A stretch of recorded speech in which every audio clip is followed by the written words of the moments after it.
રાજકોટમાં બેફામ રીતે બસ ચલાવતા સિટી બસના ચાલકે અકસ્માત સર્જ્યો હતો।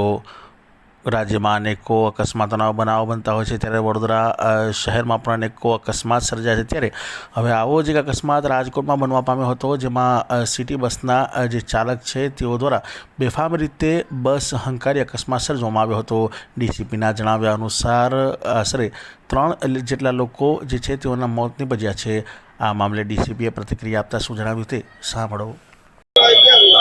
आज इंदिरा सर्कल पे एक फैटल एक्सीडेंट का बनाव बना है, जिसमें 3 लोगों की डेथ हुई है और सिटी बस के थ्रू ये एक्सीडेंट आया ऐसे हमारे पास में प्राथमिक इंफॉर्मेशन आई है। बाकी डिटेल्स जो है कि जिसकी डेथ हुई है वो अभी हमारे पास में नहीं मिली है, बट हमने सारी जितनी भी डेड बॉडीज है और इंजर्ड हैं उनको एम्बुलेंस के थ्रू में हॉस्पिटल जो है वो पहुंचा दिया है, और एक उनके सामने ट्रैफिक जो है वो अड़चन ना रहे, ये हमारा प्रयास है।